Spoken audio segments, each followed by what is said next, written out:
100 ஆண்டு ஆரோக்கியமாக வாழ்கிறதுக்கு ஒரு எளிமையான வீட்டு மருந்து சொல்லட்டுமா?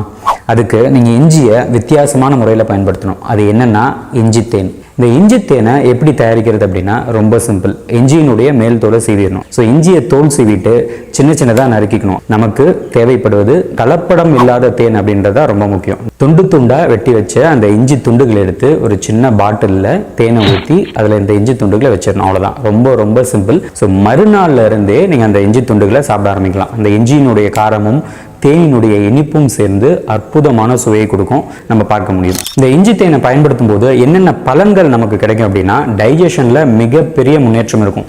அது செரிமானம் பாதிப்படைஞ்சு ரொம்ப கஷ்டப்பட்டுட்டு இருக்கீங்க, பசியே இல்லை அப்படின்னு யோசிச்சுட்டு இருக்கீங்க அப்படின்னா, ஏதாவது மாத்திரையை சாப்பிடலாம் அப்படின்னு யோசிக்கிறதுக்கு பதிலாக இந்த இஞ்சி தேனை ஒரு வாரம் சாப்பிட்டு பாருங்க. கண்டிப்பாக ஒரு வாரத்திலே மாற்றத்தை உணர்வீங்க. நல்ல டைஜஷன் இம்ப்ரூவ் ஆகிருக்கும், மோஷன் நல்லா ஃப்ரீயாக போகும், மலச்சிக்கல் பிரச்சனைலாம் காணாமல் போயிருக்கும். நல்ல பசியை உண்டாக்கக்கூடிய அந்த என்சைம்ஸ் தோண்டக்கூடிய தன்மையும் இந்த இஞ்சி தேனுக்கு இருக்குது.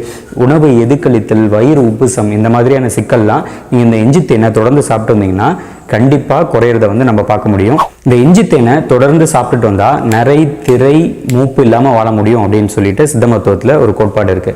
இதில் இருக்கக்கூடிய ஜெரும்போன் அப்படின்ற வேதிப்பொருளுக்கு புற்றுநோயை தடுக்கக்கூடிய தன்மை இருக்குது. இதே போல் இதில் இருக்கக்கூடிய ஜிஞ்சரால் அப்படின்ற விஷயத்துக்கும் புற்றுநோயை தடுக்கக்கூடிய தன்மை மட்டும் இல்லாமல் நிறைய எதிர் ஆக்சிகரணி செய்கை இந்த ஜிஞ்சராலுக்கு இருக்குது. சின்ன வயசுல இருந்தே இந்த இஞ்சி தேனை குழந்தைகளுக்கும் நம்ம கொடுத்துட்டு வந்தோம்னா அன்றாடம் சாப்பிடக்கூடிய ஒரு பொருளாக அவர்களும் பழக்கப்படுத்திக் கொள்வார்கள்.